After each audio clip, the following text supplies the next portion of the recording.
Table, টেবিলে কি কি আছে? Draw table, insert, delete, select, mark cell, table auto format. কি কি আছে?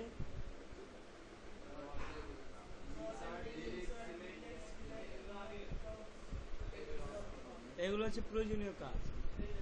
আচ্ছা, ড্র টেবিল হচ্ছে নিজের ইচ্ছে মতো যদি তুমি কোনো ছক তৈরি করতে চাও তখন ড্র টেবিলে ক্লিক করবে। দেখো পেজে আসলে একটা পেন্সিল দেখছো? এই পেন্সিলটা ওই যে আমরা যখন ড্রয়িং করছিলাম তখন কিন্তু এই পেন্সিল দিয়ে ড্রয়িং করছিলাম, ঠিক না? প্রথম দিনে। কিন্তু আজকে ওই যে ড্র টেবিলে ক্লিক করার পর পেন্সিলটা আসছে, চাপ দিয়ে টান দিলাম, দেখো আমি যতটুকু চাপ দিয়ে টান দিব ততটুকু একটা ছক হবে। এই যে একটা ছক হয়েছে। টেবিলের কাছে হচ্ছে ছক বানানো। এখন এখানে একটা ঘর বানাবো। ঘর হয়েছে, এটাকে বলা হয় কলম। এটাকে কি বলা হয়? কলম। আর এটা দিয়ে দিলে একটা র, এটা কি? একটা লাইন। এখন কলম কয়টা? এই কইতে একটা, একটা দুইটা, এখন কয়টা? আচ্ছা, কলম কয়টা? কলম কলম তিনটা। র কলম, আচ্ছা। এখন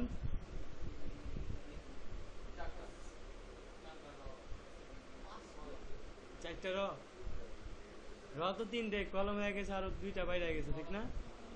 আচ্ছা, তাহলে এটা নিজের ইচ্ছে মতো কিন্তু বানায় নিলাম নাকি?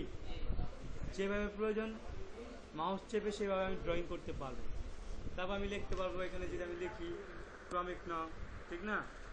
সিরিয়াল নাম্বার, নেম, ঠিক না? তারপরে ফাদার্স নেম,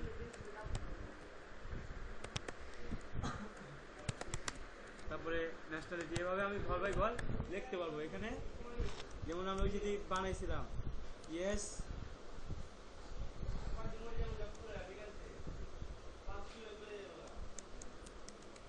প্রেজেন্ট লিখলাম, ইয়েস, নো, এই দুইটা ঘর প্রয়োজন হয়েছে না? তখন কি এটা নিজের মতো বানায় নিতে হলে কি করতে হলো? ড্রয়িংয়ে ক্লিক করতে হলো। কোথায়? ড্র টেবিলে। কোথায় ক্লিক করছি? Draw table. তাহলে এটা হচ্ছে নিজের ইচ্ছে মতো একটা টেবিল ড্রয়িং করার জন্য আমাদের ড্র টেবিল প্রয়োজন। এখন এই পুরো টেবিলটাকে ডিলিট করতে হবে। কি করতে হবে? ডিলিট। টেবিলে যাব, কোথায় যাব? টেবিল। টেবিলে আসার পর ডিলিট লেখা আছে, তারপর টেবিলে ক্লিক করবো। তাহলে পুরো টেবিল ডিলিট, দেখছো? আচ্ছা, টেবিলে আসো, দেখো ইনসার্ট। তোমার জানা আছে কয়টা ঘর লাগবে। ইনসার্ট থেকে টেবিল, নাম্বার অফ কলম, তোমার কলম কয়টা লাগবে? কলম ধরো তোমার 6টা লাগবে। কয়টা? 6 লিখলা। নাম্বার অফ র, লাইন কয়টা লাগবে? 5টা। তারপর ওকে দিলে তোমার পেজের ভিতরে 5টা লাইন এবং 6টা কলম চলে আসবে। আসছে? তারপর তুমি লিখতে পারো নেম, নেম অফ এক্সাম লিখবা, ঠিক আছে? তারপর পাসিং ইয়ার, তারপরে বোর্ড, তারপরে তোমার জিপিএ লিখলা, গ্রুপ লিখলা, ঠিক আছে? রোল নাম্বার লিখলা। তারপর এখানে দিলা তুমি কী কী পাস করছো, এসএসসি, এইচএসসি, অনার্স, মাস্টার্স দিলা। তারপর পাসিং ইয়ারগুলো দিবা। তাহলে তোমার মন মতো ছক যখন প্রয়োজন হয়েছে তখন কি তুমি ইনসার্টে গেছো। কোথায় গেছো? ইনসার্টে। দেখো খেয়াল করো, যখন প্রয়োজন হয়েছে তখন কোথায় গেছো? টেবিলে এসে ইনসার্ট, ইনসার্টে এসে টেবিলে আসছো। তবে নাম্বার অফ কলম কয়টা লাগছে, নাম্বার অফ র কয়টা লাগছে, ক্লিক ওকে দিলে কি হয়েছে সেগুলো তোমার পেজে চলে আসছে ওই অনুযায়ী, নাকি? এখন এই টেবিলের আগে, এটার আগে কোনটা? এটা, ঠিক না? আর এটার পরে কোনটা? এটা, মানে ডাইন পাশ আর বাম পাশ। এখন এটা বাম পাশ, মানে এখান থেকে একটা ঘর বানাতে হবে। এরকম হুবহু আর একটা ঘর লাগবে, কলম। সেটা কি লাগবে? কলম। তাহলে কিভাবে? এই কলমে কার্সারটাকে রেখে টেবিলে যাবা, ইনসার্ট আইসা column to the left, columns to the লেফটে ক্লিক করলে কি বাম পাশ থেকে কলম চলে আসবে। আসছে? আবার যদি এখানে থাকে, এটার যদি ডান পাশ থেকে প্রয়োজন হয় তাহলে কলম টু দা রাইটে ক্লিক করবো। কোথায়? কলম টু দা রাইট। তাহলে এটা ডান পাশ থেকে বাড়ছে। যদি এটার উপর থেকে একটা লাইন প্রয়োজন হয়, লাইন, এই যে লাইন, এরকম লাইন, কলম না, তাহলে টেবিলে যাবে। কোথায় যাবে? টেবিলে। ইনসার্টে আসবে। কোথায় আসবে? ইনসার্ট। ইনসার্টে আসার পর র অ্যাভব, কোথায় আসবে?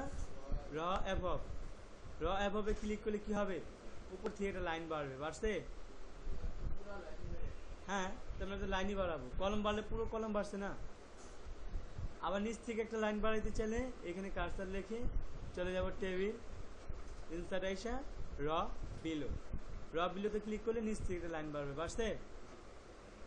এখন আমি এই কলামটাকে মুছে ফেলবো, তার জন্য এই কলামটাকে সিলেকশন করব এই প্রোগ্রাম থেকে।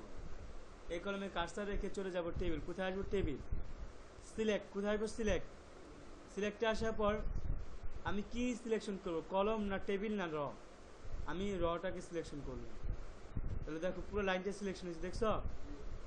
এখন ডিলেটে আসতে হবে, কোথায়? ডিলেট, কি ডিলেট করবা, কলম, র না সেলস? এখন সিলেকশন করছো কি? র, তাহলে কোথায় ক্লিক করব? র। আবার যদি আমরা সিলেকশন করি টেবিল, তাহলে কোথায় ক্লিক করতে হবে? এখন সিলেকশন কি করছি? কলম, তাহলে ডিলেটে যা কোথায় ক্লিক করতে হবে? কলম। আর যদি সিলেকশন করে থাকি টেবিল, তাহলে ডিলেটে যাও, টেবিলে ক্লিক করতে হবে। বুঝতে পারছো? আচ্ছা, এখন আমরা তো নিজের পছন্দ মতো জানা থাকলে নিলাম এবং ড্র করলাম। যখন আমরা নিয়ে নিলাম, ধরো এখানে নিলাম, ওই যে তোমাদের হাজিরা খাতায় দেখবা করা হয়েছে, ঠিক না? দুইটা ঘরকে একটা বানানো হয়েছে, দেখবা দুইটা ঘরকে একটা বানানো হইলে এই যে দুইটা ঘর, এই দুইটা ঘরকে একটা বানাবো, তাহলে কি করতে হবে? এই দুইটা ঘরকে সিলেকশন করতে হবে, বা এই যে এই দুইটাকে সিলেকশন করলাম, দেখছো? সিলেকশন করার পর টেবিলে যাব, কোথায় যাব? টেবিলে আসার পর মার্ক সেল, কোথায় ক্লিক করব? মার্ক সেলে ক্লিক করলে মাঝখানে যে সেলগুলো সিলেকশন আছে, মাঝখানে দাগগুলোকে ভ্যানিশ করে দিবে। আছে যেটা আমাদের প্রয়োজন হয়, দেখবা রুটিন তৈরি করতে গেলে, ধরো স্যাটারডে, এটা হচ্ছে স্যাটারডে, বাংলা কি কি ক্লাস হচ্ছে? শনিবারে হচ্ছে বাংলা, ইংলিশ, ম্যাথ। কয়টা ক্লাস? 3টা। এখানে ঘর কয়টা? ঘর কয়টা? ঘর কয়টা হবে? একটা হবে, কিন্তু কয়টা আছে? তাহলে এই 3টা ঘরকে কয়টা বানাতে হবে? একটা। তাহলে 3টা ঘরকে সিলেকশন করে টেবিলে এসে মার্ক সেল, কোথায় ক্লিক করবো? মার্ক সেলস ক্লিক করলে মাঝখানে দাগগুলো চলে যাবে। আছে? এখন 3টা ঘর কয়টা হয়েছে? একটা। আবার এই 3টাকে সিলেকশন করে টেবিলে এসে মার্ক সেল, আবার দেখো এখানে সানডে লিখলাম, তাও আবার 3টা ক্লাস দিয়ে দিলাম। বুঝতে পারছো? টেবিল অটো ফরম্যাট, টেবিলে অটোমেটিক ফরম্যাট যদি তুমি চাও, তাহলে কোথায় আসবা? টেবিলে অটো ফরম্যাট। এখানে টেবিলের অনেক ধরনের অটোমেটিক ফরম্যাট আছে, দেখছো? এগুলা কালারিং, কিন্তু এক একটা এক এক কালারের। এখন এটা নিবা, অ্যাপ্লাই, কোথায় ক্লিক করবা? অ্যাপ্লাই। তারপর নাম্বার অফ কলম, লাইন যদি বাড়ানোর প্রয়োজনে বাড়ায় ওকে দিবা, কোথায় ক্লিক করো? ওকে। ওকে দেওয়ার পরে তোমার ওই টেবিল ফরম্যাট চলে আসবে অটোমেটিক কালার। বুঝতে পারছো?